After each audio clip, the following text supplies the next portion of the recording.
We came into week 15 with key injuries impacting primary players in NFL DFS, and unfortunately we did add to that list in week 15 as well, but also added some pretty fun performances from guys like James Cook and Tai Chandler, and also Devin Singletary that are worth discussing. We're going to break down week 15, talk through those key injuries, ripple effects of those, what it means going forward, talk about those role changes and big performances, and then take a look forward to salaries on the week 16 FanDuel main slate.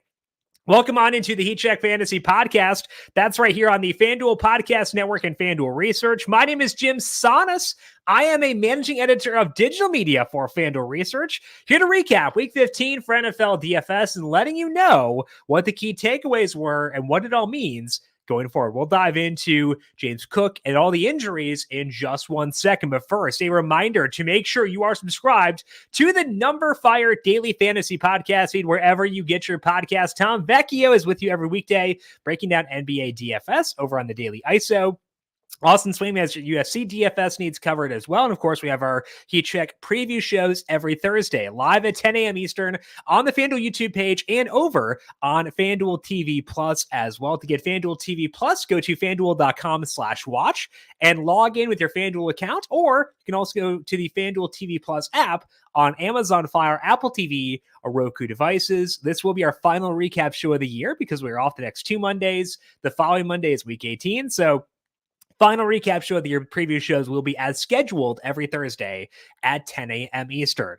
Score early this NFL season with FanDuel, America's #1 sportsbook. Right now, new customers get $150 in bonus bets with any winning $5 moneyline bet. That's $150 if your team wins. If you've been thinking about joining FanDuel, there is no better time to get in on the action. The app is so easy to use. There is a wide range of betting options, including spreads, player props, totals, and more. So visit FanDuel and kick off the NFL season. FanDuel, official partner of the NFL. Must be 21 plus in present in select states. FanDuel is offering online sports wagering in Kansas under an agreement with Kansas Star Casino LLC. First online real money wager only. $5 pregame moneyline wager required. $10 first deposit required. Bonus issued is non-withdrawable bonus bets that expire 7 days after receipt. See terms at sportsbook.fanduel.com.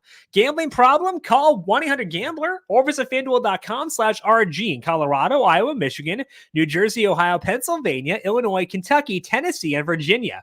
Call 1-800-NEXT-STEP or text NEXT STEP to 53342 in Arizona, 1-888-789-7777. Or visit ccpg.org/chat in Connecticut, 1-800-9-WITH-IT in Indiana, 1-800-522-4700. Visit ksgamblinghelp.com in Kansas, 1-877-770-STOP in Louisiana. Visit mdgamblinghelp.org in Maryland, 1-800-GAMBLER.net in West Virginia, 1-800-522-4700 in Wyoming. Hope is here. Visit gamblinghelplinema.org or call 800-327-5050 for 24/7 support in Massachusetts, or call 1-877-HOPE-NY or text HOPE-NY in New York. We'll talk about all the key injuries in a bit, but let's begin things off by talking about our headliner. That is James Cook. James Cook was phenomenal in week number 15. He's been racking up the yardage for a long time, but he put everything together on Sunday. Cook turned 25 carries and 3 targets into 221 yards from scrimmage. He also did score twice, did still lose a goal line touchdown to Latavius Murray, and the touchdowns for Cook were from 24 and 18 yards out. So the goal line stuff is still not perfect, but my goodness, is the yardage sick. Cook now has 100 yards from scrimmage in 5 consecutive games. His 25 carries were the most he's had this year by 8. Previous high was 17. His snap rate was the highest it's been since week 8. And Cook actually did have 4 out of 10 red zone chances for the team, 2 carries and 2 targets, including a drop near the goal line, which could have been another touchdown for him. So it was a shift that James Cook forced. I still think the other guys like Ty Johnson and Latavius Murray will be in the mix, but when Cook is this effective, how can you not keep using him? The Bills play the Chargers on Saturday. I'm going to keep betting they can play bully ball in that game. James Cook has played very well for a pretty long time now. They're getting him a bit more involved towards the goal line, which has been his only bugaboo this entire year. So I feel like we want to keep on buying James Cook. I would say based on the showing, Salaries not out yet for week the Saturday slate, but I'd say appropriate salary for James Cook, probably somewhere around $8,000 based on how he played, based on expectations going forward. He has earned that. Touchdown risk is still there, but everything else is very good to at least give him a really solid baseline of expectation because the yardage upside he has possessed has been so good. So James Cook, a guy I want to keep on betting on, a guy I think is worth our attention for sure on that 2-game Saturday slate. Not a lot there. It's Cincinnati, Pittsburgh, and Buffalo, Los Angeles. So people will be on Cook for sure, but I think that is justified. Absolutely. Let's dig in now to the injuries across week number 15 and begin with Keaton Mitchell suffering what John Harbaugh called a season-ending knee injury. It's a bummer. Keaton Mitchell is so fun to watch. It looked like he was actually gaining a bit of work too before that injury because his snap rate was still pretty good for this game. So it stinks, and I hope he's back okay for next year. Gus Edwards finished with 16 carries and 1 target. He played ahead of Justice Hill in a positive script, which is what you would expect. In the final 2 games before Mitchell emerged, Edwards had 144 yards and 94 yards from scrimmage in those final 2 games, which means that he can have yardage upside, even if I don't think it's the most likely scenario for him. I want passing game work, and Edwards doesn't tend to get that, though it's been a bit better recently than it was in the past. So we have to be on Edwards, at least to an extent, given the yardage upside can be there, goal line work can be there too. They play Monday night against the 49ers on Christmas Day. That spread right now is 4.5. I have it as a bit heavier in favor of San Francisco personally. So for a 3-game slate, if you can find other running backs to pivot to, Isaiah Pacheco should be back for that game or that slate. Maybe you go DeAndre Swift, Christian McCaffrey, obviously. So maybe you can stay away in a potentially negative script. But overall, I do like Gus Edwards and feel like he'll be involved enough to be consideration for DFS. It's still a flawed role because we do want passing game work for our backs, even on FanDuel, but it is at least enough to consider him for sure. I would think Edwards should be worth around like $6,800 or so, considering the downsides in his passing game work and considering that he's probably game script dependent, but that's still enough to be potentially a value for Monday night. In that same game last night, Trevor Lawrence was placed into concussion protocol for the Jags. Zay Jones also seemed to hurt his hamstring and did not return. And Calvin Ridley finished this game with 12 targets for 39 yards. It's been that kind of year for Ridley. Zay had 8 targets before the injury. Evan Ingram, Travis Etienne both had 6 targets, and so did Parker Washington. So lots of targets here, but if Lawrence is out, they won't be efficient targets. If Lawrence is cleared from concussion protocol by Sunday, which the betting markets imply he probably won't, Ridley will be pretty hard to turn down, even with how inconsistent and underwhelming he has been. Similar thing with Ingram, where I wouldn't be shocked if they keep getting Etienne more targets as well. So we'll need to keep an eye on Trevor Lawrence. If he's good to go, I think we'll want to go pretty heavily at the pass catchers. They're facing the Bucs in a pretty decent game for that slate. So if Lawrence can go, we'll be on the pass catchers for sure. If not, you maybe could consider those guys with Beathard. I would just really worry about efficiency if that were to happen for obvious reasons. So I do want to take a look at least at the week 16 salaries on FanDuel to see maybe we get Ridley at like in the 6,000 range. Maybe that's enough with Beathard if Zay Jones is out. Ridley's salary 68. That at least makes you make a decision. And I don't think he's a cross-off if it's Beathard at that number, just based on the target totals, based on the fact he can get deep work. Again, it's been bad this year, even with Lawrence, which is concerning, but I think that salary is at least low enough where Ridley's not a cross-off, even if Lawrence does not play. And if Lawrence does get cleared in time, then Ridley to me will be a focal point for me in DFS. Jamar Chase dislocated his shoulder on Saturday, so his status is pretty up in the air for next week. Sounds not great because he was supposed to get his MRI yesterday, but apparently could not get that because of pain. T. Higgins at 8 targets. 4 of those were deep, obviously an insane touchdown as well. But after T. Higgins, targets are pretty spread out. Tyler Boyd has been relevant at times this year, but they got both Charlie Jones and Andre Yosivas involved. This would also downgrade Jake Browning quite a bit to not have Jamar Chase. So Higgins would be worth a look if the salary were reasonable enough. I would just worry the offense could struggle. They're facing Pittsburgh on Saturday. It's still a pretty good defense with Micah Fitzpatrick being banged up. They're 2-point favorites. Total is 48.5. It's a 2-game slate. We'll have to consider them, and T. Higgins will be involved for sure. but I would make sure to shift expectations for that offense if Jamar Chase can't go, because he is such a key difference maker when he's on the field. The Colts lost both Michael Pittman and Zach Moss during the game on Saturday. Pittman looked like a concussion, and it didn't look good with the way he got hit there. Moss hurt his arm. X-rays were negative. We're also in the window where Jonathan Taylor could be nearing a return at this point. But Trey Sermon had 17 carries for 88 yards, filling in for Moss in that game. Sermon earned no targets on 8 routes. Tyler Goodson had 2 targets on 5 routes. So Sermon did actually run more routes than Goodson did. So Sermon would be a very good option if both Moss and JT were unable to go next week. And I'd feel pretty secure with Sermon. As for the pass catchers, Pittman led the team with 5 targets despite leaving pretty early in that game. Josh Downs had 3. Alec Pierce had 5. Pierce ran 31 routes to Downs is 21. I like Pierce's talent a lot. He gets downfield work, and he can actually catch those downfield targets. He's never really been a guy who's earned a ton of targets overall. And Gardner Minshew is not someone whose deep ball passing acumen I really love. I'd be willing to consider Pierce if the salary were low enough. Downs just hasn't done a whole lot for me recently. Now, they're indoors next week facing Atlanta. That defense has played better than I thought they would throughout this year, so it's not as good of a matchup as I my perception of it may be.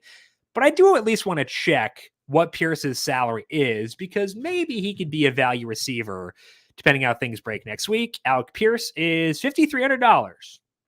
That's low enough where I'm at least going to give him some consideration. He can get deep targets, like I said, can haul those into. I kind of feel like Pierce is similar to Rashid Shaheed, where it's very volatile and he won't earn a lot of targets, but he can still at times get you a ceiling game just because he's good. And I think that Alec Pierce is good. So I would view him kind of similar to Shaheed personally if Pierce does wind up playing without Michael Pittman. And then we'll see on the backfield situation too, depending on the status of Jonathan Taylor. Will Levis hurt his leg late for the Titans. The replay apparently did not look good, so we should probably expect Levis to miss time now. Ryan Tannehill is healthy for the Titans, which does help. But Levis was chucking it deep, and that was awesome for DFS. It is a downgrade for them in fantasy if Levis can't go, even if it's pretty neutral for the offense in real life, because I think that like the efficiency of Tannehill is pretty similar to Levis. I could still see getting to DeAndre Hopkins in the right setup, but I need a good matchup. I would need a good game environment for them in order to go there. Next week, Tennessee facing Seattle. Really good outside cornerback play for Seattle, so that might not be the spot to go at Hopkins, even with Tannehill. But going forward, if Levis does miss more time, like I think they might have the Texans again coming up in a couple of weeks. I would not be shocked if we do wind up on Hopkins there, because I'd like that game environment. I like that matchup, and I don't mind Tannehill enough to totally avoid the offense. So keep tabs on Hopkins, but probably not for next week against Seattle. Jaden Reed was deemed questionable to return with a toe injury for the Packers. He actually got banged up earlier on too and was in the injury tent. Hard to tell the severity for Reed, but again, he was banged up earlier on as well. It would be a bummer for this offense if Reed were to be banged up, but Dontavian Wicks would be interesting for DFS. He had a season high 7 targets on Sunday. 2 of those were deep targets. He also had 2 last week. Tucker Kraft had 6 targets. He had an ill-advised hurdle that may have hurt him in a not fun area. That tied his season high with 6 targets. Luke Musgrave eligible to come off IR, I think, next week, though his situation was pretty rough. I'm not really sure what his timeline is. But Wicks and Kraft would both be targets if Reed were out. We also saw Aaron Jones back here, and he had an okay role. Finished with 13 carries and 4 targets for 69 yards. Jones had 6 out of 12 red zone chances. Jones never got in a full practice, so I would expect his role to improve next week, even potentially if A.J. Dillon is back. So even if Reed does miss time, we may get relevant pieces here. It would be a downgrade to Jordan Love, though, if that were to happen.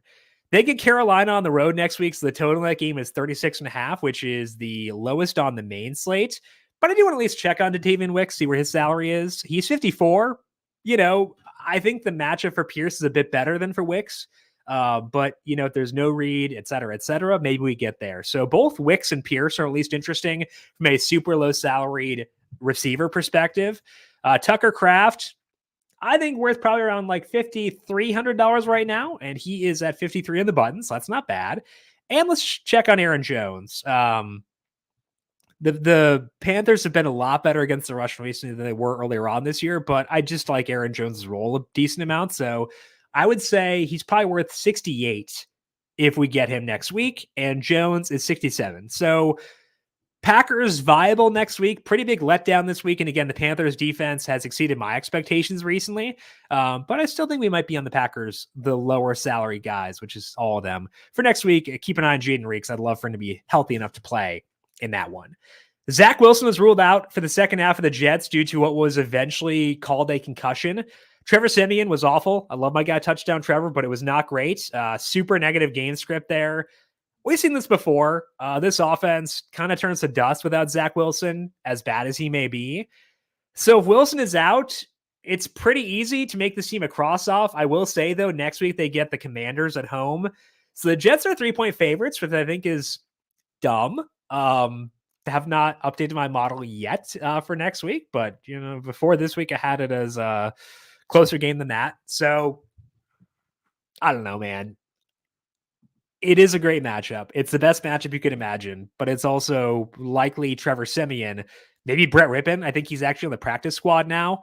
So maybe it's Brett Rippon against the Commanders. I don't know, man. It's grim. So I'd like to avoid everyone if I can, but I might not be able to, given how good the matchup is. So hopefully, fingers crossed, we can avoid all Jets players if Zach Wilson can't go next week. Finally, Marquise Brown hurt his heel again on Saturday. It's been an ongoing thing for him. So I'd have to assume that Brown does miss time at some point. Trey McBride briefly left, but still led the team with 11 targets. Nobody else had more than 4.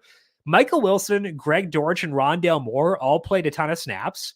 Wilson is interesting, but his shoulder's been hurt for a long time, and shoulder injuries are tough for wide receivers. He didn't catch any of his 3 targets. If he starts to log full practices, I could get there with Wilson potentially. I'm not opposed to Greg Dortch in the right spots, but it is really about McBride. They get the Bears next week on the road. That total's pretty high at 44. And honestly, the wind speed isn't bad right now, projected in Chicago. I think it's 9 miles per hour for Christmas Eve. So maybe we get there. Thinking about salaries for McBride, I think he needs to be around like 67 at this point. And he's 7,000, a little high, but I get it. I can't really push back on that, honestly, given the target total. So that's probably fair. Maybe that's a bit too low. Dortch, though, is the guy I'm most intrigued by, given he earns targets whenever he's on the field. Brown's probably not going to play. I think Dortch should probably have a salary around like $5,700, and he is 47. My goodness. So we got a lot of value wide receiver this week. Obviously, it's guys who can bust in Dontavian Wicks, Alec Pierce, Greg Dortch, but I do think there is enough there to justify a pretty long and hard look at those value wide receivers. We're probably going to be using Justin Fields and DJ Moore next week, and guys like Greg Dortch could potentially offset their salaries a bit, more so than Trey McBride can. Maybe you still want to get to McBride because he's so good. Phil's tight end, stuff like that, but Dortch, $4,700 worthy of considerations they bring back within that game. Let's talk about some happier topics and dive in to the role changes we saw in week number 15. Let's begin things by talking about Tai Chandler. As expected, a full-on featured back for the Vikings with no Alexander Mattison. Chandler turned 23 carries and 4 targets into 157 yards. He had 4 out of 7 red zone chances, and that's about as good as you could possibly ask out of Tai Chandler. I think Chandler's playing well enough to eat into Madison's role, even once Madison is back. But if Madison is still out, we have to focus on Chandler and DFS. They get the Lions at home next week. The Lions' rush defense has been pretty good so far this year, but Chandler's role is kind of too hard to deny. And that game is pretty fun for DFS too, with a high total at 46.5. So looking forward to next week. I think Tai Chandler, if we assume Madison is out again, is worth a salary of $7,700, all things considered. And Tai Chandler's salary is $6,900. I'll take that for sure. Tai Chandler, again, not the best matchup against the Lions, but he was getting passing game work, getting red zone work, getting early down work. That's really all you can ask for, especially with a quarterback who's good enough, Justin Jefferson getting that offense efficient enough to be viable. I think Chandler at 69 is going to be a focal point for next week. So we'll check on Madison, see what his status is. But especially if there's no Madison next week, Tai Chandler at 69 will be a guy we can build around in NFL DFS. On the passing side of things, Nick Mullins was, I would say, chaotic in his first start with the Vikings. Making a lot of weird plays. But hey, I guess it kind of worked. But he got the ball to Justin Jefferson, TJ Hawkinson, and Jordan Addison. Jefferson had 10 targets. 3 of those were deep. 1 was inside the red zone. Hawkinson had 7 targets. Addison had 6. Addison had the results, so I wouldn't be shocked if he's a bit over salaried in week number 16. But Jefferson's usage was really good, and we know he's a fantastic player. 1 week further removed from the hamstring injury now as well. So, they get the Lions next week. I pulled up the salaries on FanDuel. You can actually see Jefferson here. He's $9,200. I don't think that's terrible, honestly, given the workload that he got there, given it's a good matchup. Now, obviously, it's tough to justify a receiver with a backup quarterback at 92, but he's good enough to make me at least consider it. So Justin Jefferson, 92 next week. Also worth considering. But Chandler, I think the more enticing piece, if we assume there's no Madison, at $6,900.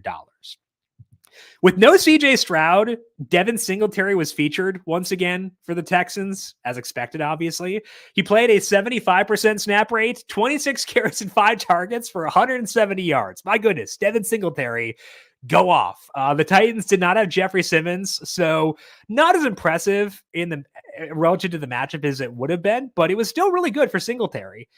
I think he's earned that role. Dameon Pierce is healthy for this game. Stroud may be able to return next week. Now, it's a very tough spot. They're facing Cleveland at home, but Cleveland's defense hasn't been quite as good on the road as they have been at home. So let's play name that salary on Devin Singletary next week against the Bengals or against the Browns. I think based on what he's done, based on the assumption that Stroud is back, hopefully Nico Collins is back too, I would say Singletary probably worth $7,400 next week, and he's $6,200. Oh boy. Here we go again. It's not this has ever burned us before, but we are back on Devin Singletary for week number 16 in DFS. Even with the matchup, I think honestly, even if there's no CJ Stroud, you could at least consider Singletary at that number.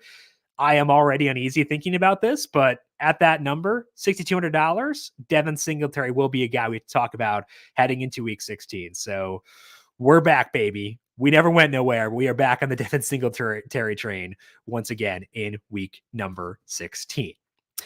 The pass catchers for the Texans revolved around Noah Brown. He led the team with 11 targets. Nobody else had more than 5. Brown has played pretty well when given a chance this year, so that wasn't a huge surprise. Nico Collins actually was questionable for this week. I thought he'd be just ruled out. So I think to me that implies Collins has a chance to be back this week. If Stroud plays, I think Brown is at least relevant. Now, the Browns have very good cornerback play, and that's worth keeping in mind here. But let's at least take a look at salaries for next week and see what we can get on Noah Brown. He's been higher than I would hope for a while, so maybe he comes back down here. But I think he's worth in this matchup around $6,600, assuming that Stroud plays and assuming Collins plays. And Noah Brown's salary is $6,900, so definitely more on Singletary. Not out on Brown at that number, but not in necessarily either. Nico Collins, 8,000. That's pretty high. Coming off an injury, but at least we have Devin Singletary to give us some salary savers on the Texans in that matchup with the Browns for next week. With no Tyreek Hill, the Dolphins funneled work to Jaylen Waddle. He had 9 targets. Nobody else had more than 4. Waddle turned that into 142 yards and a touchdown. Hill should be back next week, but if he's not, we'll know to be aggressive with Jaylen Waddle. They play against Dallas on in the afternoon slate, so it is on the main slate. That is the premier game on the slate. Miami, 26.3 point implied total is the highest in the slate too. So Jaylen Waddle next week. Honestly, even with Hill, a guy worth focusing on. I do want to at least check Waddle's salary for that game, just because it's such a good game on the slate. He's 81, little high if Hill plays, but like you get it. You understand why it's there. So definitely will be on Waddle next week. Kind of wish he hadn't gone nuts so we could get him at a lower salary, but it's a very good game. So he's worth that, given that he's looking a lot healthier right now. Jaylen Warren finally pulled ahead of Najee Harris on Saturday. Warren played a 69% snap rate. His previous high this year was 52%. It could be because Harris had a fumble, so I'm not sure if this fully sticks, but this was the biggest shift we've seen for Warren yet this year. It is still a bad offense, but Warren has shown he can put up yardage. They play the Bengals on Saturday. The Bengals defense is pretty bad. And, I do want to hear what Mike Tomlin has to say about this backfield. He tends to be a pretty straight shooter when it comes to things, so he doesn't give a lot away.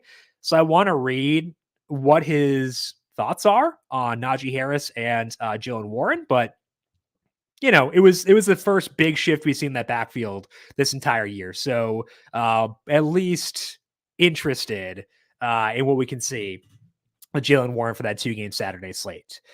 I was big into Odell Beckham this week for the single game slate for prop betting, and his role dried up on Sunday night. He had just 3 out of 24 targets for the Ravens. 2 of those were deep, and one was in the red zone, had a near catch that was a pretty long one, but it was not great from a usage perspective.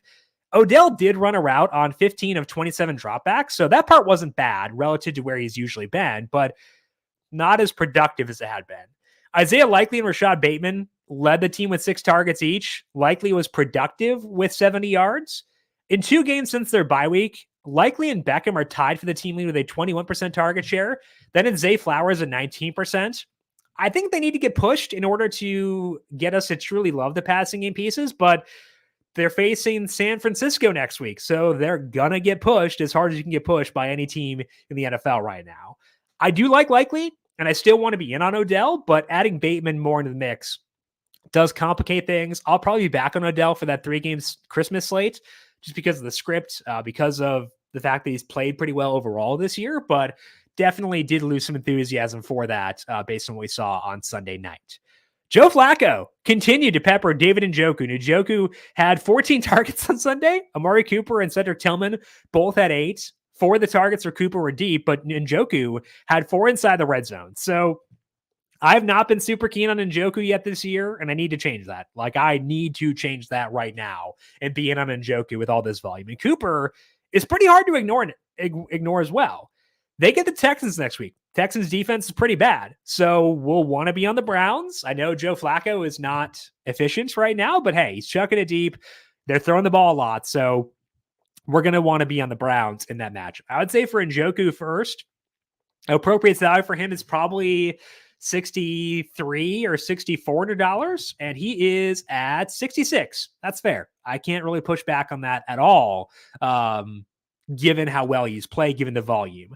Amari Cooper back in a dome for the first time in a while. I always am intrigued by that. I did play in that Rams game, but got hurt partway through. So it's Amari Cooper in a dome against a not great secondary. Derek Stingley's playing pretty well, so maybe that does hurt things a bit. But I would say Amari's probably worth $7,200, and he's 75. So they're definitely on the Browns here, but it's justified. And they've earned that based on the workloads they've gotten, how pass heavy they've been. So we'll be on Njoku and Cooper next week, even though salaries are higher a tiny bit than I thought they might be. With no Brian Robinson and the Commanders' backfield was a committee, Antonio Gibson got the early work. Chris Rodriguez took over in the second half. I'm not going to go there. I was worried about Gibson to begin with, even at a low salary, and those fears are justified on Sunday. So I'm just going to avoid that backfield if there's no Robinson. If he's back, maybe I'll go Robinson, but not with those guys in the current construction. We did see Tera McLen pop up. Jacoby Brissett relieved Sam Howell, and McLaurin had 93 receiving yards in the fourth quarter alone. He and Curtis Samuel both had 4 targets in the fourth quarter. Nobody else had more than 1. Howell will remain the starter, they've said, but you never know if the production of McLaurin pushes them to target him more, even with Howell in there. I'm not going to bank on it. They're facing the Jets next week with the tough cornerbacks they've got, but it's at least worth keeping an eye on and keeping in mind how effective the offense was when they leaned heavily on McLaurin in that game. I was pretty dismissive of Chris Godwin this week. Brandon Gadula tried to talk me into him, or he has tried to, and I poo-pooed that. So sorry, Brandon, you were right. Hopefully you're not listening to this, but you were right. Godwin, 12 targets, 155 yards, multiple deep targets again this week. Second consecutive week he has gotten that. And his second consecutive week also with double-digit overall targets. Godwin's now at 1.5 deep targets per game. That's enough to get by at least. So I'm back to being receptive to him in spots where I'm looking at the Bucs passing game, which I will be next week. Even if it's CJ Beathard in that game against Jacksonville, this Bucs passing game has been good, and it's a good matchup for them against the Jags as well. So I would still want Godwin in the 6,000 range for sure, but probably around $6,500 is appropriate. And he is 69. Dang it. They keep on pushing him up. FanDuel is very reactive. It's good on them because it makes things tougher, and that's a good thing for us. But they're very reactive for sure. So I think that's fair with Godwin, but it's annoying. It's not a bit lower. Mike Evans still worth around $8,000. He's 87. Oof, that's high too. So we'll need the salary savers we talked about earlier at receiver, and Dontavian Wicks, Alec Pierce, Greg Dortch. I think all those guys will be in play because salaries elsewhere are pretty high for sure. With no Josh Jacobs, Zamir White was the clear lead back for the Raiders. He had a 70% snap rate, finished with 17 carries and 4 targets, which is the good. But it was also the most positive script you can imagine. They were 42-0 at halftime. It cannot get better for Zamir White than that. And Amir Abdullah did get 6 carries as well. So White's fine, but I think his role is very shaky if they fall behind. And this would all be moot if Josh Jacobs does wind up coming back. Next week, the Raiders, they get Kansas City, so very negative script there. Probably not as a Zamir White game script in that one, most likely. In his first start, Easton Stick really struggled for the Chargers, averaged negative 0.35 passing net expected points per dropback. Again, league average is 0.07 or so. He's at negative 0.35. He did put up numbers late, but it was very hollow, and the actual stuff was bad. The lone positive was that Josh Palmer was back, and he played great. Just 3 targets for Palmer, but he was very productive. I don't think I can go at anybody here, especially if we assume Keenan Allen is back next week, because it just spreads out the targets a bit more. They get the Bills on Saturday night, so we'll have to go at someone here. But it's just such a bad offense right now that I'm not enthusiastic about any of it because they're just rough for sure. Jameson Williams earned a career-high 7 targets on Saturday, turned that into just 47 yards, but 3 of the targets were deep, and that's exactly what you want to see. We know that Williams can bust open big plays, but if he starts to earn more overall volume, he'll gain viability fast. They're at the Vikings next week. It's a very good game for stacking. Total's pretty high. His quarterback played well on Saturday too.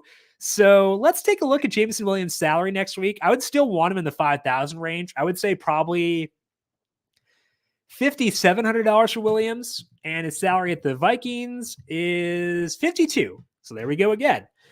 It is the week of the value wide receiver. And that doesn't mean you use 3 value wide receivers in your lineup, because I don't think you'll need to necessarily next week, but it does mean that you can rotate through the value plays a receiver, not be overly committed to just one of them, and kind of see which one hits. And I do like that a lot of these guys are indoors too. So Williams 52, where I view him relative to Dontavian Wicks and Pierce depends on injury situations with Pittman and with the others, but probably right now, highest on Williams of that bunch, just because he's got really good quarterback play indoors. He's been a starter this whole time, just finally earning targets. So probably highest in Williams of that bunch. But overall, just a lot of good, legitimate considerations for value wide receivers in week number 16. Darren Waller returned for the Giants, had an okay role. He had 6 targets, a lot of which came early, but they were getting blown out. So wasn't a ton of reason to push Waller in this game. And that may happen often when there's no Daniel Jones. So I'm going to need to see Tommy DeVito flash more upside before I get back to Waller, even with a decent role. It's just not great. They're facing the Eagles on Monday for the Christmas slate. So I could see getting to Waller there because it's a short slate, but it's not a situation where I actively want to get there. With Waller, you could maybe go Wan'Dale Robinson, but he gets dinged a bit with Waller being back too. So even on a 3-game slate, would like to not be there with the Eagles or with the Giants pass catchers. Finally, Chris Olave was out for the Saints, and the offense played well, but nobody got good volume. Lynn Bowden, Foster Moreau, and Alvin Kamara tied for the team lead with 5 targets apiece. Kamara had 100 yards in scrimmage and handled 3 out of 7 red zone chances, but the role did not get boosted without Olave. So I had some Rashid Shaheed on Sunday. Whoops, not ideal. But this seems like this is more of a situation to avoid if Olave misses more time. New Orleans, next up for them is the Rams on Thursday. I will like Shaheed for the single game slate there, but for full slates, it's tougher to get to. Probably going to have no Olave for that game. So Bowden might be a consideration if the salary is low enough. And then looking at guys like Taysom Hill, Juwan Johnson, etc., even though Moreau was the guy earning targets on Sunday. Let's take a look now at the Week 16 salaries over on FanDuel.com. As far as premier games for next week, the big one is Cowboys and Dolphins down in Miami. Total there is 51. Dolphins are 1.5-point favorites, so very tight script there. Second highest total is the Lions and Vikings at 46.5. We also have the Colts and Falcons at 44.5. I think that'll come down throughout the week, despite the Colts defense being as bad as it is. I still think that total will decrease as the week goes along. So some okay games for stacking, depending on the Lawrence situation, maybe Jags, Bucks as well, and then Bears, Cardinals. So I do want to see where Justin Fields settles in, because that might be a good spot to buy into him. Speaking of Justin Fields, let's start things off at quarterback and see what we have there. And Fields checks in at $8,300. That's probably low enough to be worth considering. Didn't do a whole lot Sunday against the Browns, but you also don't expect him to in that spot. Rushing has been good for Fields, 18, 12, 12, and 7 rush attempts. So I would not be shocked if at the end of the day, Justin Fields winds up being my quarterback one for next week. Tua Tagovailoa, $8,000 facing off against Dak Prescott. I think Tua at $8,000, if Tyreek Hill plays, could be a pretty firm consideration. Hasn't been great in tough matchups this year, and the Cowboys have been that, but he was fine without Hill against the Jets, who were pretty tough too. So Tagovailoa, $8,000 will be a consideration there. Jared Goff coming up that game against the Broncos. Tougher matchup with the Vikings, so probably don't want to get there, but he's 78. That's not a terrible number by any means. Baker Mayfield, 73 against the Jags. If Lawrence is there to push that game both ways, maybe that's a consideration. But yeah, I think that overall, pretty okay. With Justin Fields, 83, he's the one who catches my eye most as of right now. Dak and Tua in that fun game. I will like Dak more next week than I did against the Bills, just because it's a better, spot for weather in general, depending on the wind for that Dolphins game. So I think these top three guys, Dak, Fields, and Tagovailoa, probably going to be the primary considerations for me. Maybe Baker at 73, but that does feel a bit point chasey, at least to me. Moving over to running back, if JT is back, his salary is $9,000. That makes sense. A little bit higher than you'd think it would be, but if there's no Zach Moss, maybe he deserves that. Looking down further at running back, Rachaad White's salary is still 77, facing the Jags, whose rush defense, unpredictable, I guess is the word I would say for them. Their linebacker play is not very good. So Rachaad White has been very steady. He's had 98 or more yards in scrimmage, and I think now 8 of his last 9 games. Keeps on getting it done. So maybe we want to go Rachaad White to get exposure to that one. Devon Achane is $7,500. We again saw Raheem Mostert be the lead back for this game, but Achane just keeps on getting enough yardage to be worth considering. The Cowboys' rush defense has been suspect, I would say. They've had some injuries recently, so I think that Mostert's the better play. Well, he's the better one straight up at 88, but I think at salary, I might prefer Achane taking on the Cowboys. Mostert's been good enough to keep getting work, and I think they kind of want to get those touchdown totals inflated. He's already broken the franchise record, but seems like they care about the other stuff, so maybe it winds up being worth looking at Mostert, but I think Achane at 75, not a cross-off, at least for me. Here we go. First one that I am firmly in on is Bijan Robinson. Now, I know he lost a fumble. I know it led to decreased work for him in that game. Awful game for him, which is why his salary is back down to 71. But they need wins, and their best option to win is via Bijan Robinson. So I know it was not pretty. I know he did lose some work to Cordell Patterson and Tyler Algier, but for $7,100 taking on the Colts, I think we'll want to be back on Bijan Robinson next week. It's very scary. There are paths to failure, but I still think we'll want to be there too. Tony Pollard, 7,000 against the Dolphins. Fine, fine with that. Didn't do a whole lot for us on Sunday, but that whole game we kind of got cattywampus right away. So not going to hold that too much against him. If there's no Madison, Tai Chandler, 69, I would probably like him a bit more than Bijan Robinson, just because he's going to be the primary guy in that backfield, whereas Bijan might not. So Chandler, to me, the number one option at running back outside of Devin Singletary, who we'll scroll down to in a bit. But I do think that this whole range of Bijan, Pollard, Chandler is not bad. That does lower me on Achane because again, maybe I don't need to go force it at 75 with him. But White's also pretty good at 77. So going down further at running back, we're going to get to Singletary 62. Love that for sure. He's just playing really well right now. And it's a tough matchup, but if Stroud's back, like that offense should be able to get by enough against the Browns where we'll be there. So Singletary for sure. Trey Sermon 6,000 if there's no JT and no Moss. Not really sure what their status will be, but if they're both out, then Sermon could be in consideration there. Don't see anything else below $6,000, but honestly, we can't be picky. We get Singletary at 62. We get Tai Chandler 69, Bijan Robinson 71, Rachaad White 77. Running back slate looking pretty good for next week, especially in the lower range. And because we've got those value running backs, I wouldn't be shocked if we're able to get to guys like Tyreek Hill at 10,000, CeeDee Lamb at 94, Justin Jefferson 92. I think all those guys could wind up being in play just because we've got the lower salaried receivers we talked about before, but also the mid-range and low salaried running backs as well. Scrolling down further at receiver, Amon-Ra St. Brown 86, taking on the Vikings. That's a pretty good spot. Again, just because I like the game environment there. Target totals have been pretty steady. The production has not always been there, but Amon-Ra St. Brown 86, another high salaried receiver we can like. Same thing with DJ Moore, taking on the Cardinals. It's hard not to love that matchup. DJ Moore's role has been very, very good for the Bears. Didn't do a lot from a production perspective this week, but 8 targets still.